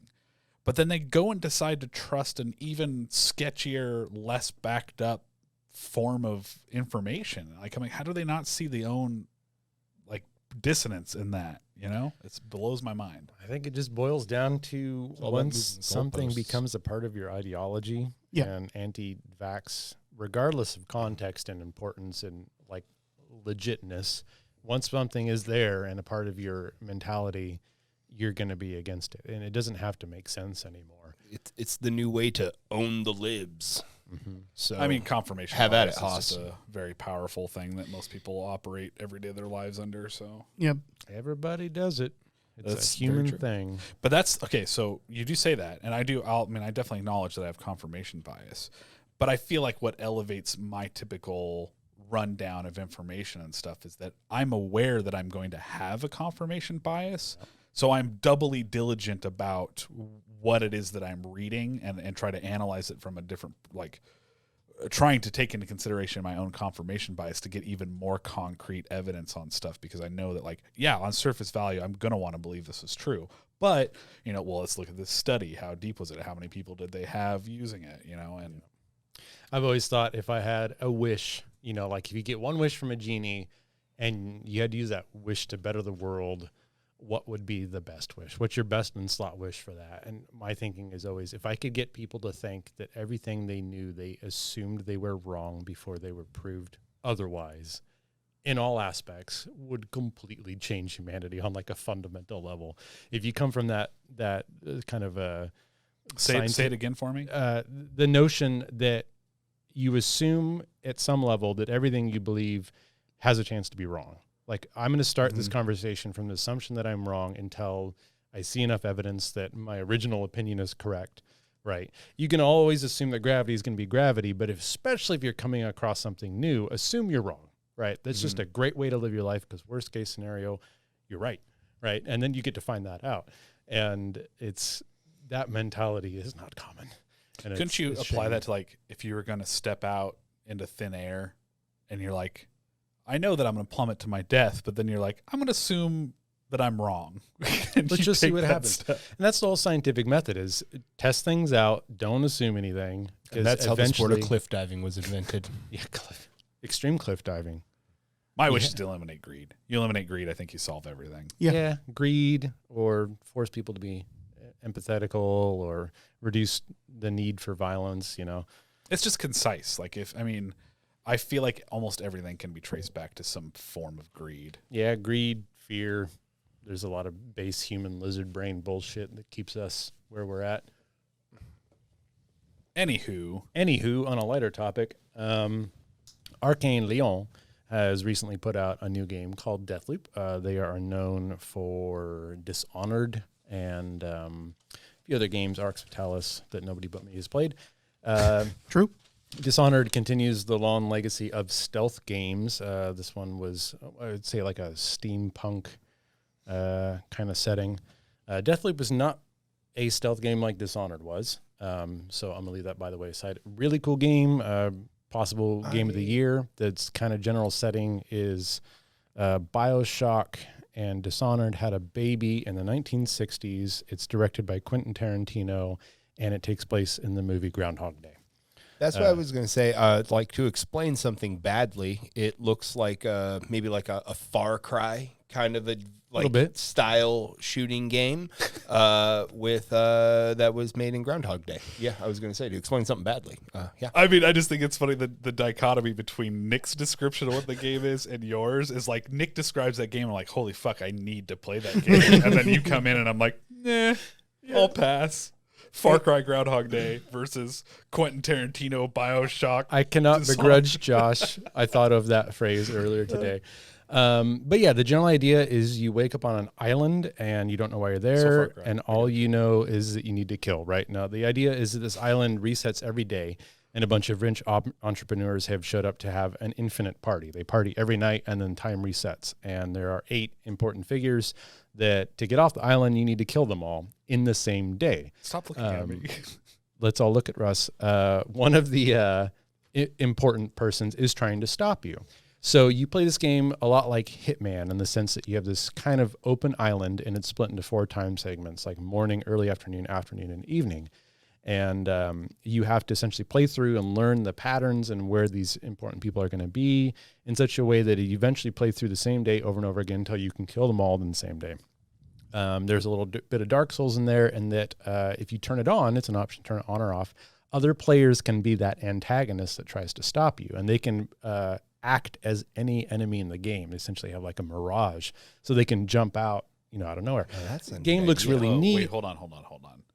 Other players? So you never, I don't think, played Dark Souls, but you had invaders in Dark Souls. Yeah, no, I am. You know that concept. So you're fighting grunts in this death loop game, and there's in the single player version, there's this chick who's trying to stop you, and you have the option of turning on a thing so that real players can be that person. So as opposed to playing against an NPC, you can actually be actively antagonized and thwarted by a real other player. Wow. Okay. Yeah. Neat idea. Seems neat and irritating. Yeah, it does. Yeah. But in a good again, way. thankfully, unlike Dark Souls, the earlier iterations, you can turn that off if you don't want to be invaded like that. From what I've seen, a little of the gameplay, it's not nearly as stealth heavy as Dishonored in the previous games was, but it got me thinking. I've played Dishonored. I've played Dishonored 2. Personally, and I was talking to Russ about this outside, I have to remember that my likes and enjoyments and things about video games are very different from most people. But when I'm playing a stealth game and it wants me to stealth and it penalizes me for not stealthing, it almost ensures that I'm going to save scum, right? Which can immediately kill any enjoyment I have of a game where I spend 20 minutes trying to perfect an area, silently dropping everybody without alerting a guard, and then something either in or out of your control causes you to alert the guards, you fuck up, now I got to start all over, right? Dishonored had a neat system that I think fought against itself, where the more people you killed throughout the entire storyline would change the end game story. You would cause more and more chaos that would essentially devolve the city into a violent situation. So you had the freedom to go loud, essentially, and kill people, but you're not going to get the quote-unquote good ending. And for me, when I was playing through Dishonored 2, especially, I was really enjoying it, but I'm trying so hard not to get alerted or kill anybody because I decided that's what I wanted to do. And if I decided in a stealth game at the beginning, that, okay, I'm going to stealth, then I'm not going to give up until I fail, right? And then you get to situations where you get in a hard area or you saved at the wrong time. And I lost interest about halfway through for that reason. And I think back to, I looked it up, 1998 is this random year where Tenchu, Stealth Assassin, Metal Gear Solid 1, and Splinter Cell all came out in the same year. Wow. They are not the first stealth games, Sure, but they are the ones that made it popular. Sneaky and by boys. a completely almost random chance, not really, because Splinter Cell was kind of made to be a counter to the then unleashed Metal Gear Solid, we had these amazing games come out that completely defined what we think of as a stealth game. Yeah. And they went to extreme lengths to make sure that on a meta fourth wall level, you as a player knew exactly where enemies' vision cones were, how long you had until the guards would drop their alert. They would give you visual representations through iconography of how alert the guards were, right? They made it almost seemingly obvious and easy to stealth in those games. And on top of that, I don't really remember there being some kind of meta level downside to going loud other than your character was not equipped for it. It was much like a Dark Souls game in that if you were stealthy, you had the upper hand. But the moment you get caught, especially in Thief, you would get mollywalloped, right? You could not take on the guards, or in like Splinter Cell, you get surrounded by guards with the guns, they'd fuck you up. And I'm wondering what kind of took that away from us, because modern day stealth games almost seem to always have this huge bonus, whether it's meta or not, to being stealthy the whole time. And it just seems to me to fight itself, right? If you're going to make a stealth game, give me every opportunity and option to be stealthy, and penalize me from not being stealthy by a lack of bonuses, not necessarily an additional negative. Does that make sense? Carrot instead of stick. Yeah. I don't know if you guys have played any stealth games recently. There's been kind of a new wave of indie games, the side-scrolling stealth games. Mark of the Ninja came out 5-10 years ago, I think. And then there was, what was the heist game?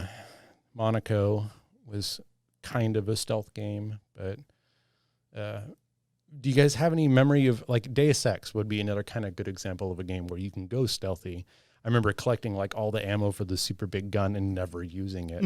Right. I was actually thinking of Deus Ex in my head because it has the stealth option in that game, but I always felt like if you took the stealth option in that game, the game got easier and less fun to play because you didn't have access to most of the like weapons and upgrades. You're never going to use them. Let me understand. It was easier to stealth. Yeah, it was easier to just play the game through stealth.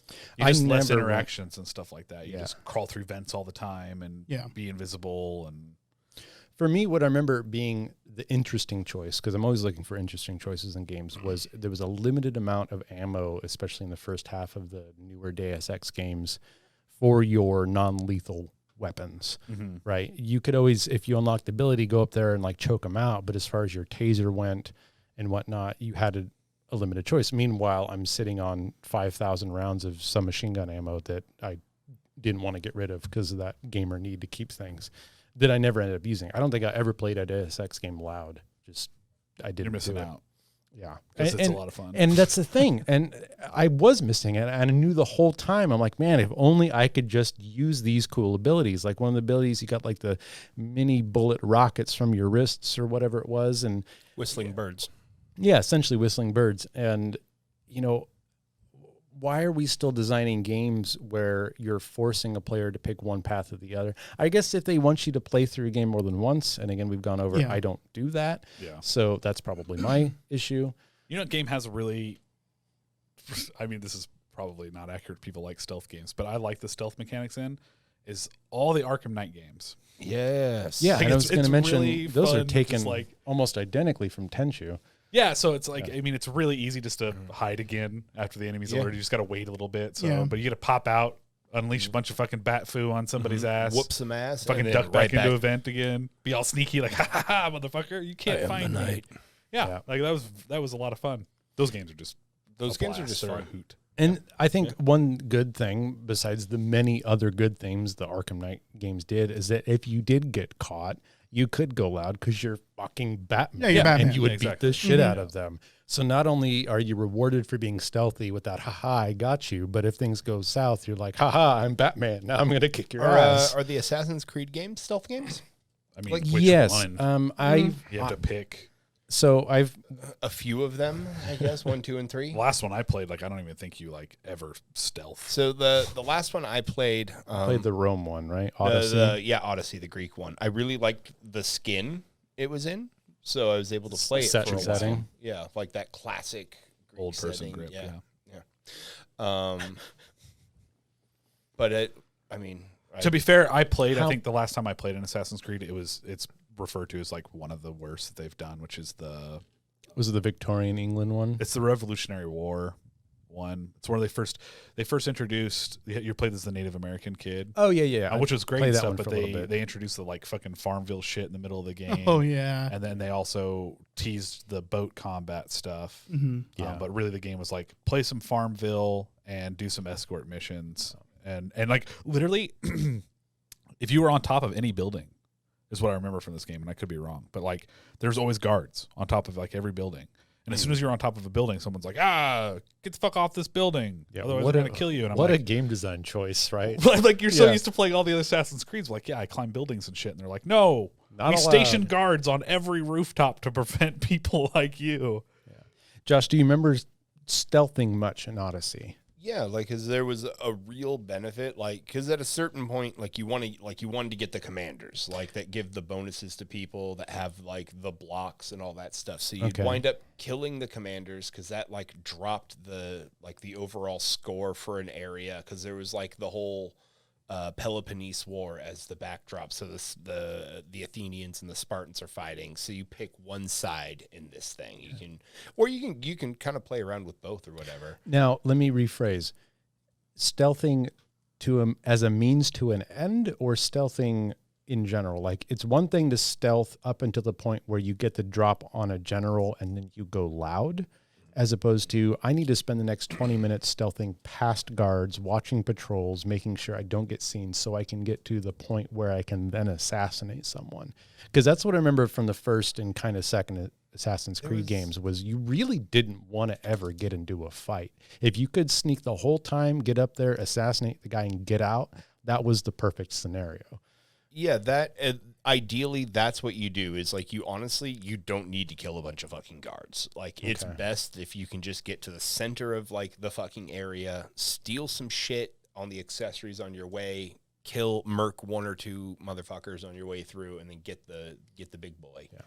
And that's kind of where you get into game space design choices. Like, if you reward a player for killing chump cards, they're gonna do it, and that's gonna change the fundamental design of your game. I wouldn't say it sounds like that wasn't the case in this. I wouldn't say it was necessarily because you're, like, the fucking hero, right? So, like, you have all the blocks and shit. So, like, it could get, like, a little bit hairy if you were facing, like, 6 dudes. Or I mean, that's been Assassin's Creed for a while. Yeah, but it's like one-on-one combat against even like against a scrub or even like a mid-level guy was no fucking issue. You just murk him. Just counter. This does kind of lead into Assassin's Creed being an Ubisoft game. Couple things. One, public record, fuck Ubisoft. Yep. Two, some of the designers, developers, people from Ubisoft have recently left and started their own company, and their first public PR was, we can't wait to make games that are not Ubisoft games because we don't like them and fuck them. Like, they distance themselves from moment one. Like, thank you. Because, there's always a reason to enjoy a given, like, Assassin's Creed game, but they have beat this horse to death. And I know, the grinding of XP in Odyssey was a huge issue. Eventually, that's what fucking killed it. It's like, okay, go to the next fucking thing, do the next fucking thing. And the reason they did kill that, the next fucking guy. I'm sure you saw, you could pay money, real money, to skip that. You could unlock, I don't remember what the term was, but there's a big issue where they added in all this grinding, but then if you paid in the microtransactions, the MTX, you could skip that. And it's like, oh man, what a low blow to put into something like Assassin's Creed. But who knows? We'll see where this new company goes. I will try to add it in the show notes, remember the name of the company afterwards. I don't have the company, but a couple of, I thought was an interesting game. It's called Lost in Random. And so you're going to be playing this girl named Even who's looking for her sister. Odd. I knew it was coming. Right.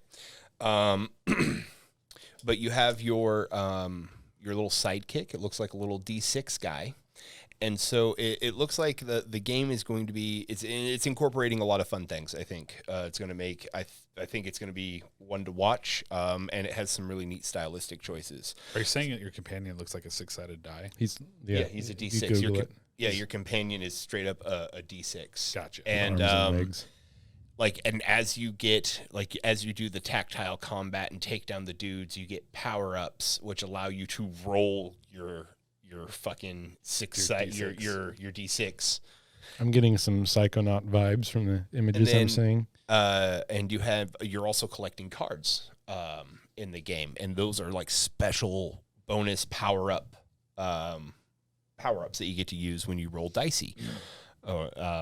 And so it looks, the world looks. God, that's not his name. I don't think it's his name. It might be his name. I'm not sure. The world looks a lot of fun. It has I feel like what is clear Tim Burton inspirations. Now I don't want to that sounds like Psychonauts. The lead writer from this game is the guy who did the webcomic Dinosaur Comics. Really? And he also did the Adventure Time comic book and Squirrel Girl. Okay. So the lead writer, nobody on the podcast is going to know dinosaur comics. I don't think. I know But dinosaur comics. Andy and I grew up reading web comics. What a fucking throwback! But I mean, so did I. I I still haven't heard of dinosaur comics. you might recognize When, it if I showed it to you. But yeah, it does look pretty neat. It looks like it's going to have like a large amount of a storytelling aspect for it, but I think all the different styles of combat that they're going to have in there with the collecting and the tactile combat, I think it's going to be interesting. I do know dinosaur comics. Yeah, it is being published by EA. See, now that I didn't know that one. That one makes me angry. Well- See, I don't like. More importantly, is the developer. Yes. Looks like it's Zoink. What has Zoink made? I mean, is that more important? I mean, I'm glad that EA doesn't have its hands on KOTOR, so there's something. It's something we can all. Well, be I know, but you're saying that's The developer of the game, to me, is going to have a lot more influence on the game than the publisher. The publisher's just there for money, marketing, and that kind of right, stuff. but the publisher usually ends up putting pressure on the developer to make a shitty fucking game. They're the ones that rush games, put in microtransactions. They're the ones True, that are but like, the hey, developer is the one who makes the game in the first place. So that's all I was getting at. I don't recognize any of their previous works. They look like little titles, so we'll see. Lost in Random seems to be like one of And their... then to welcome in spooky season, yay! Oh, yeah. I'm getting pumpkin coffees. There's pumpkins, but to welcome There's pumpkins. There's There's it's in pumpkins. my coffee. and his bed. It's a roguelike game. It's called Rogue Lords. It's fun there. Oh. But it looks like you play as Satan, and then sending off, and then you get to send off your little minions to go collect other monsters to do all the other things. It looks like a really fun way to bring in spooky season. Plus, there's all the monsters that are open source monsters, so you're going to get like Frankenstein's monster and Dracula. I actually watched one of my YouTubers play this game. Yeah. The Headless Horseman, Yes, Dracula. It's It does look pretty neat. I watched him play a little bit. You essentially run through like these old villages. Those are your like stopping points, like you'd get in Slay the Spire. Mm-hmm. And then, yeah, it's all about the fact that you're playing these badass undead and heroes like that. So, terror abilities, draining life, that kind of stuff. It looked like a pretty good, solid roguelike. Yeah, a fun way to ring in spooky season. So this was Rogue Lords. Mhm. Rogue Lords, yes. It looked like a fun way to spend an afternoon. I played a few games recently, trying some out. Like I said, we talked about Splitgate. I have tried getting into Psychonauts 2. So far, so good, but I've only played very minute amount of it. Yep. One I did play all the way through, which actually surprised me, was 12 minutes. And it made me think of it when you guys I've not heard of it. When you talk about like Deathloop and stuff, it kind of reminded me of that because it's a puzzle game where you get locked in essentially your apartment, and in a certain amount of time, a cop shows up. Kind of escape the roomie. Yeah, I mean, I imagine so. The cop shows up, he's going to arrest your wife and kill you, and you have 12 minutes to like figure out how to. Man, it sounds like a Colin Farrell movie, homie. It's got William Dafoe as a voice actor, Daisy Ridley as a voice actor. Ooh. It doesn't look super great. I am playing on the potato, so it might look better on other stuff, but it's not required. It's literally just a puzzle game. From what I saw, the camera angle is top down from the apartment ceiling the whole time. Yep. That looks pretty neat. Yeah. Good I concept. I was legitimately surprised. I downloaded it. I was like, is this going to pique my interest? And then like, it's all I did for the next like 8 hours was try to fucking beat this game. And it was satisfying to finally get it figured out. Yeah. And then another one I tried, and it's actually a good recommendation, I think, for us to maybe try as a group, is Ascent. Yeah. Oh man, Adam and I've been like debating whether to spend our little money on picking that up. Do you guys not have Game Pass? No. Okay, because like I'm pretty sure it's on the Game Pass. I think it's where I got it. I haven't. I'm not. So Ascent, from what I could tell, and once again I barely stuck my toe in, just kind of get a feel for the game. Top down, set in a cyberpunky setting where I'm pretty sure you're in like a giant tower. Super grimy. arcology kind of. Yeah. And when I imagine the game progresses, you're trying to get to like the top of the tower, but you start off as like a indentured servant, and you're like, oh, you got to go clean out the fucking shit tubes, and you go there and there's like creatures that are popping up, and you kill them in almost like a Gauntlets Legends kind of style. Oh man, thing. that's a throwback. And you can play with 4 players at the same time. Now on the Xbox, it was kind of I haven't played a lot of top-down games and stuff where you control like what direction you're shooting simultaneously. It's called a twin stick shooter. Yeah, Twin stick. Yep. Yeah, I knew you guys would know that. That looks pretty dope. It seemed like it might be kind of fun for us to dick around, try it out, see if it's fun to play 4-player. Adam and I, when we looked it up, the game's getting amazing reviews, but at launch, the multiplayer was extremely buggy. People were having an issue, like not only forming a lobby, but staying in a game. Sure. The developers were aware of it. They were fixing it. That was like a week or 2 ago. So we'll check back in once they've got that finished. We can give it a shot. Yeah, no, I am totally down for that. But I feel like we need to circle back a little bit. You kind of just threw out a little taste, morsel, a little morsel. KOTOR remaster, that was brought up, and then we just kind of zipped on through on a little bit of a grind there. I think we should. I mean, there's very, very, very, very little, but the confirmation I feel like is big news. EA doesn't have their hands in it. Also, BioWare. It was Bethesda. Was the original? No, who's the original? Oh, it's BioWare. It's BioWare. It's BioWare originally, yeah. Also, BioWare is not involved. It looks like it's mostly PlayStation and Zephyr. If I was reading, Zephyr did. They've done ports mostly. Yeah. This is their first. Like, it's rarely going to be the same studio that makes that does a remaster. It's usually given to a third party. I mean, like Aspyr. ASP. Asper, not Zephyr. Sorry. Asmir. Hopefully it's not. So we've been talking about this off stream and everything like that because it's been kind of news for KOTOR because we have most of us very much enjoyed playing KOTOR. Very much so. And I was talking to Andy about it. My take on it is this: I very much loved KOTOR, and I like and the KOTOR 2.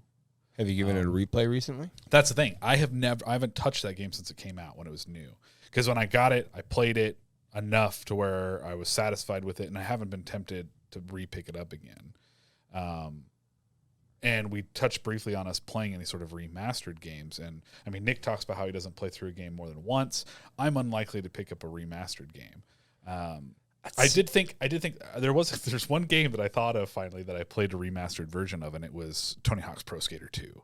Well, yeah. Like I bought that, and I was like, this is great because it's literally the exact same game just with updated graphics. And I you should have just waited for Skatebird.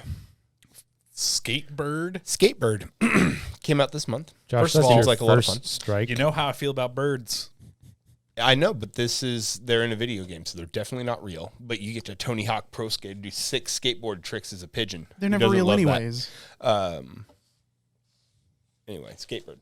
It's going to be fun. I am just That's game of the year. You just ruined my Russ. mood. You know with what your grinds fucking my birds. gears? Fucking birds. That's Two- what grinds two my feet Fucking Right. birds. This is like the big.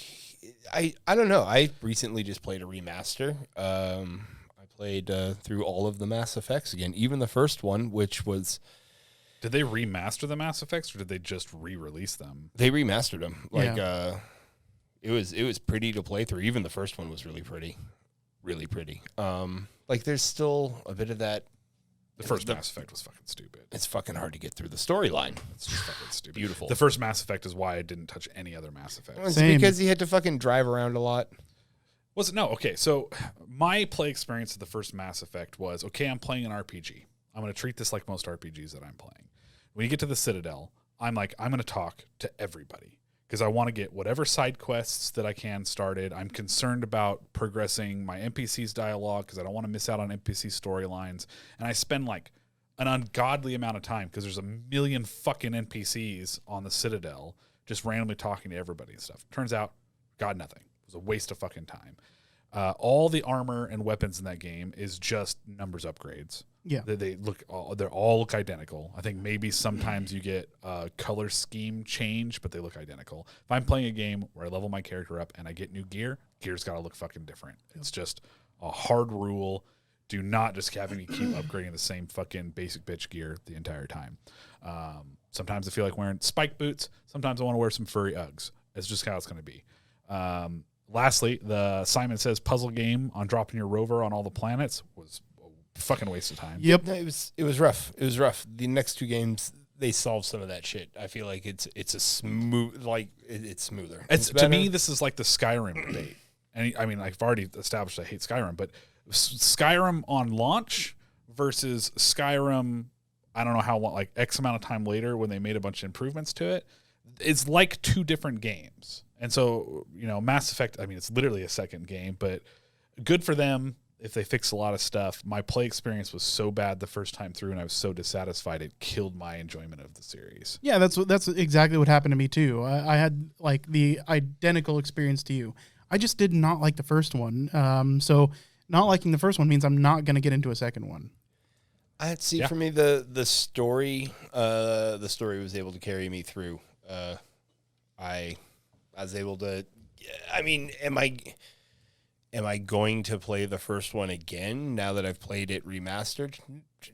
God, I hope not. But I would definitely play the second and third one again. Mass Effect games kind of have that problem where, excuse me, the story is really, really good, and you have to almost, in my opinion, fight the game the whole time to experience the story. I played all 3 of them, only the second one, I think, to completion. But like there's, in any Western CRPG, you're going to have like that. You're going to have little niggling issues, but it's a slog, and especially with the newest Andromeda release being a shit show, I just feel bad for the really big Mass Effect fans, which I have a few in my life, and they still like them, right? Because you're going to follow that to the end of it. I haven't played Andromeda because I don't want the other games to be ruined. Did any of you play Outer Worlds? Yes, I did. Yep. Oh my God. It felt like someone took a BioWare game and made it out of milk. They took half a BioWare game. That's what It was so lukewarm. I got 10 hours into it and couldn't play another hour. My first playthrough, I was doing lots of shit, trying to do lots of stuff, soaking it in. I'm like at hour maybe 15. It might have made it to 16. I might be being a little under generous there. But like all of a sudden I was in this conversation and I was like, I think the game's about to end. Yep. And I don't care, right? I was like, man, I think the game's about to end. And Mike like took off his headphones and he's like, that can't be right. You've only been playing for about 2 days. I was like, yep. It's game's over. And I literally clicked the button 2 more times and the game fucking ended. Roll credits. I was like, did you try Outer Worlds, Andy? Oh yeah. Okay. Now let's not confuse this with Outer Wilds, which came out at almost the exact same time. Right, 2 different games. Right. We all know what we're talking about. Volcano, Dante's Peak. You start, there's like a corporate town that's having... It's Fallout. Yeah. But kind of shittier. sci-fi space Fallout. Yeah. I'm already not a huge fan of pretty much anything Bethesda. Yeah. So Never been your jam. no, I just don't care, Was man. Outer Worlds also Bethesda? That's right. We were hyped because wasn't it the same people that made New Vegas? Yes. Yeah, that's right. Yes. So it was Onyx Studios, is that right? I think so. That sounds correct to me. But yeah, it was the New Vegas guys. Okay. Which, like I remember being really, really fucking hyped up for that. Obsidian Entertainment. Obsidian, yeah. That's the... A different kind of Black Rock. I'm trying to...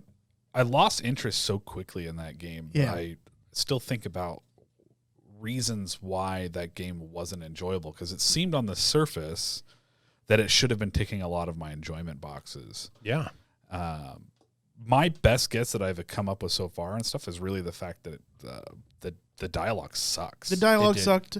The game had no personality. That's what I mean. Like, it's like it couldn't figure out what it wanted to be and how it wanted the dialogue to happen, and it couldn't decide on a theme. Yeah, like Fallout works because, I mean, for the most part, Fallout's a fairly generic world. You run into the same character models. There's not a lot of variance and stuff like that, and it's a big wasteland. Yeah. The writing is amazing. The writing's great, and it's the surprise, unexpected factor of the things that you're going to run into while you're out there.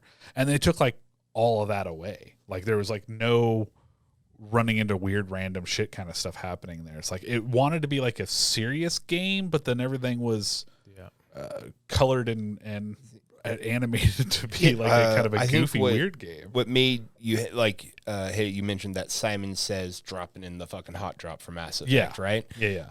Outer Worlds it was essentially like, okay, go to the planet. It looks a little bit different. Otherwise it's the same fucking planet. You're going to go to the base. It may have the same layout as a base you've already fucking been to. Like, it was a lot of that shit. It was very, like, a lot of the times I was like, this doesn't feel like a different fight. Like, sure, the planet's colored different, but I'm rising up the same hill to battle the same fucking dude. Like, well, so Nick and I were talking about, I think that it's very cookie cuttery. It felt to me, bad dialogue.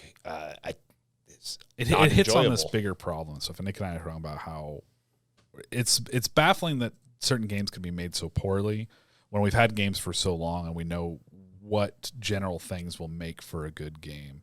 And I think about an RPG game where you go do quests and stuff like that.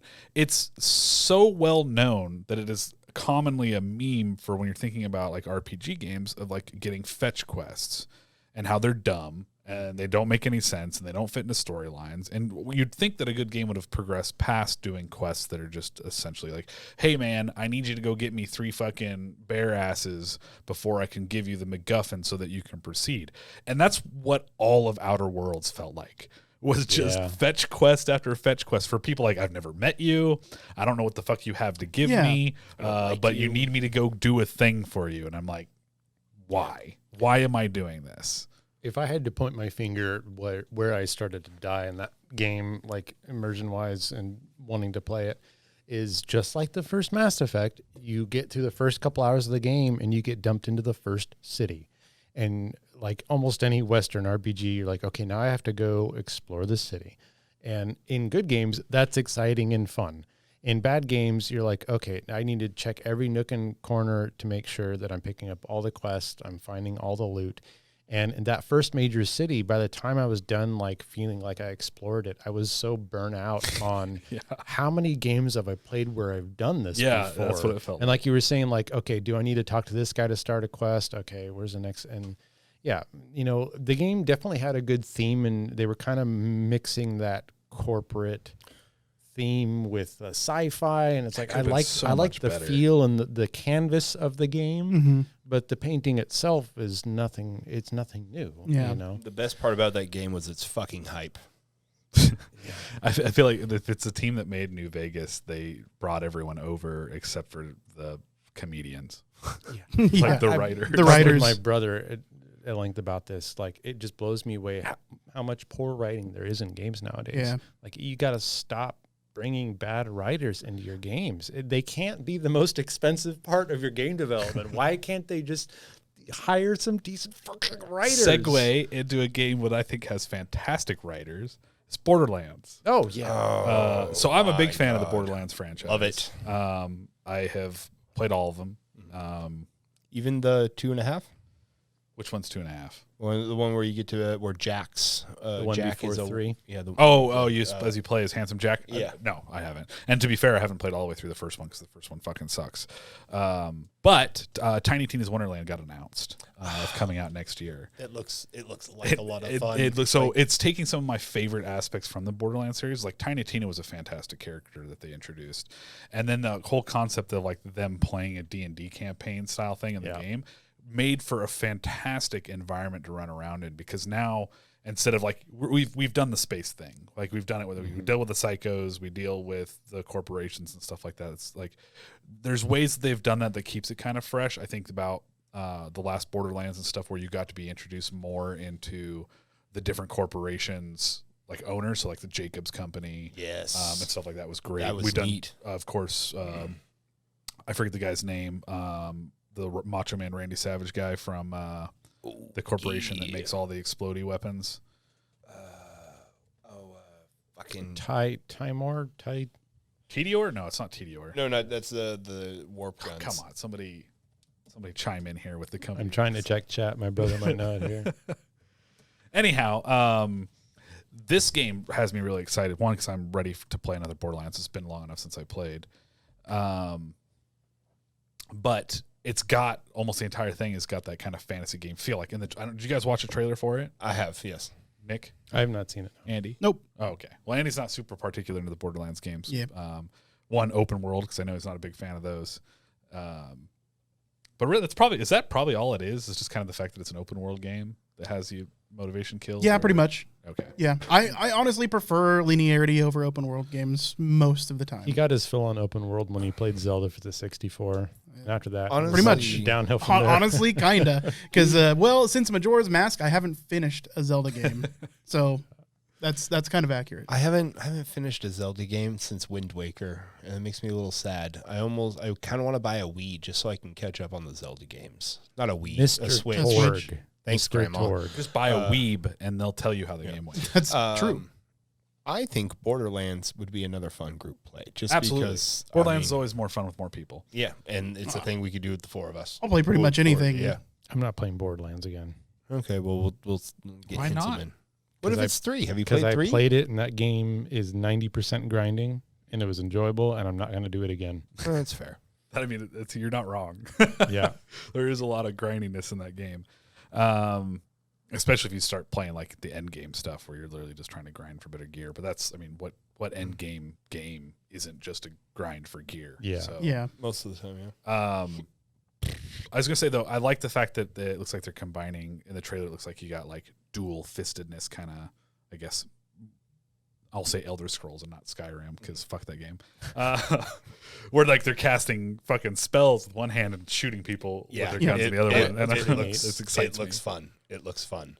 And I saw Butt Stallion, so it's gonna be gold. The comedy in that game I mean, is exactly. It's That's over what the makes it. top. It's wonderful. It makes it a lot of fun. And like the idea is that they're running with something that's going to feel familiar, but there's a little innovation in there, and a little twist, give you something a little bit new flavor, keep that classic going, you know. Speaking of comedy, I might have already mentioned this on the podcast tonight, and I forgot. But I think it's worth noting that Twisted Metal, the video game, they're making a TV show out of it. Mm-hmm.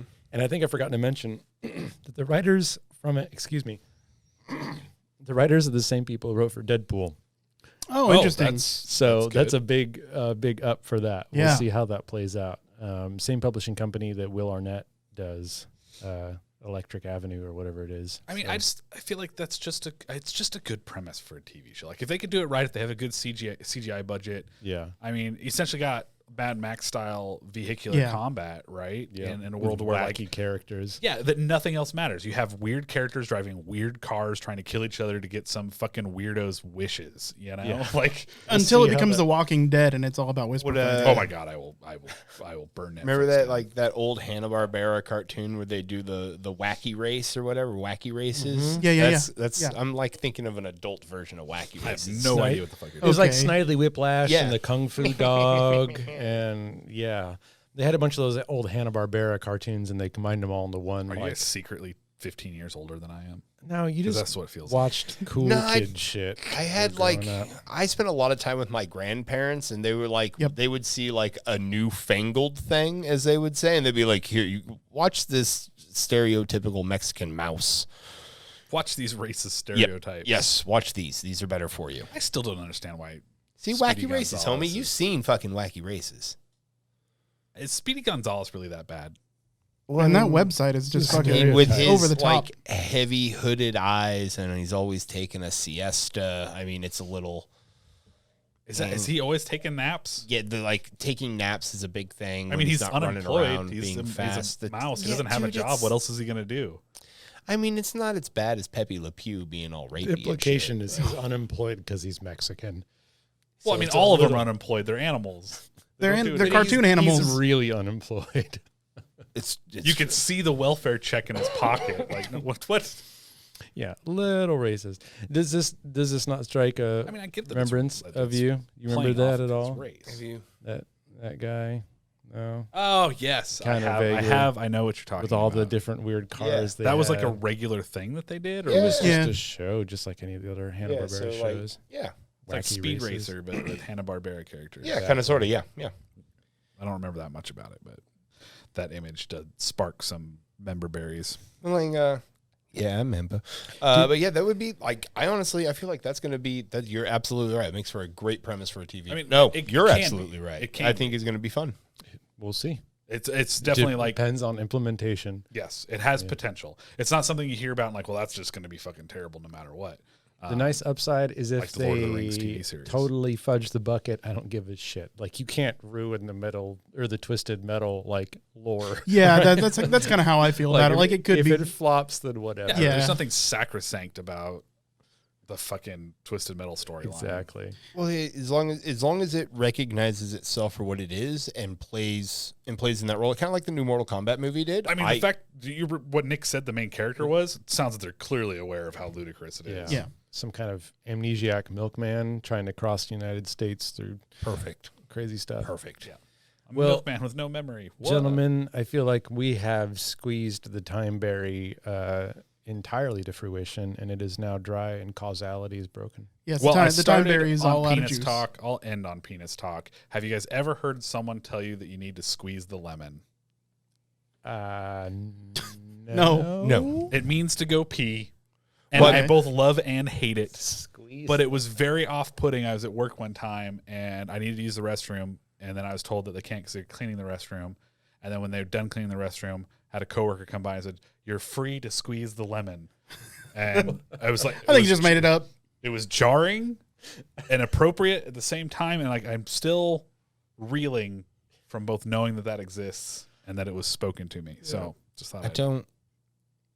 No, Hey, you can go throttle the giraffe now. I mean, I think it's. I mean, think about it. That's a really good phrase for going pee. Yeah, Squeeze the sure. lemon. Yeah, it's pretty good. I guess. You got your bladder. And full- the seeds full of yellow coming out of the stuff, lemon are like kidney stones. which is appropriate for Yeah. me because I've had them 3 times. So Never had a kidney stone. Had gallstones. You got to make sure that when you're peeing, you got to pee through your fingers so you can catch all those seeds. Yeah, you want to sieve them out. Well, I mean, how else are you going to harvest your wiener diamonds? How else are you gonna have your pissed lemon tree grove? Need to This lemon squeeze the tree lemon grove. and make a wiener diamond right into my hand. Good night, everybody. Good night.